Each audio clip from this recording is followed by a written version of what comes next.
ఆదికాండం 1వ అధ్యాయం 1వ వచనాన్ని మనం గమనించాలి. ఆదియందు దేవుడు భూమి ఆకాశములను సృజించెను. కానీ English Bible, Greek Bible, Hebrew Bible, Aramaic Bible మనం స్పష్టంగా గమనిస్తే ఆదికాండం 1వ అధ్యాయం 1వ వచనంలో ఈ విధంగా ఉంటుంది: దేవుడు ఆకాశములను భూమిని సృజించెను అని ఉంటుంది. ఎందుకని మన తెలుగు బైబిల్ గ్రంథంలో మొట్టమొదటిగా దేవుడు భూమి ఆకాశములను సృజించెను అని, ఎందుకు వేరే English, Greek, Hebrew, Aramaic Bibles లో దేవుడు ఆకాశములను భూమిని సృజించెను అని రాయబడి ఉంది అనే విషయాన్ని మనం గమనిస్తే, మన భారతదేశంలో ఉన్నటువంటి రచనా శైలిని బట్టి దేవుడు భూమి ఆకాశములను సృజించెను అనేటువంటి విషయాన్ని రాయటం జరిగింది. మన కుటుంబానికి పెద్దలు ఎవరు? తండ్రి. కానీ కుటుంబ విషయాన్ని గనక మనం మాట్లాడే సందర్భంలో తల్లి తండ్రి అంటాం, కానీ తండ్రి తల్లి అని అనము. ఇది మనం మాట్లాడుకున్నటువంటి భాష, రచనా శైలి. మనందరికీ స్పష్టంగా అర్థం కావాలని మన భారతదేశ రచనా శైలికి అనుగుణంగా బైబిల్ గ్రంథాన్ని తర్జుమా చేసే సమయంలో దేవుడు భూమి ఆకాశములను సృజించెను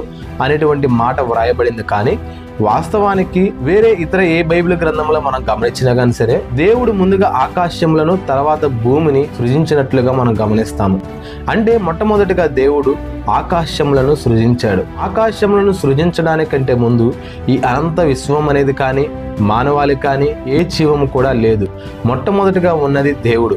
ఆయన నిత్యము ఉండేవాడు. ఆయనే అల్ఫా ఒమేగా. ఆయన ఒక్కడుగా ఉన్నప్పుడు మొట్టమొదటిగా ఆకాశములను సృజించాడు. దేవుడు ఆకాశములను సృజించిన తర్వాత దేవదూతలను సృష్టించాడు. నెహెమ్యా గ్రంథము 9వ అధ్యాయము 6వ వచనము: నీవే అద్వితీయుడు అయిన యెహోవా, నీవే ఆకాశమును మహాకాశములను వాటి సైన్యమును భూమిని దానిలో ఉండునది అంతటిని సముద్రములను వాటిలో ఉండునది అంతటిని సృజించి వాటన్నిటిని కాపాడువాడవు. ఆకాశ సైన్యమంతయు నీకే నమస్కారము చేయుచున్నది. ఈ యొక్క వాక్య భాగాన్ని గనక మనం స్పష్టంగా గమనిస్తే దేవుడు మొట్టమొదటిగా ఆకాశములను సృజించినట్లు, ఆ తర్వాత ఆకాశంలో ఉన్నటువంటి గొప్ప సైన్యాన్ని సృష్టించినట్లుగా మనకు స్పష్టంగా అర్థమవుతుంది. యోహాను సువార్త 1వ అధ్యాయం 1 నుంచి 3 వరకు కూడా మనం స్పష్టంగా చదివినట్లయితే దేవుడు మొట్టమొదటిగా ఆకాశములను సృజించినట్లు, ఆ తర్వాత ఆకాశంలో గొప్ప సైన్యాన్ని సృష్టించినట్లుగా మనం చూస్తాము.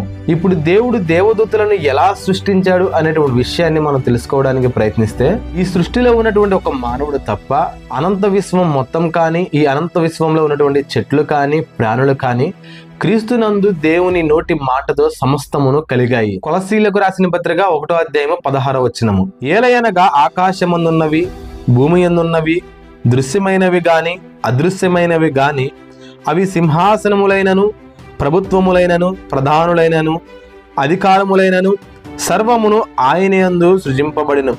సర్వమును ఆయన ద్వారాను ఆయనను బట్టి సృజింపబడిను. ఆయన అన్నిటికంటే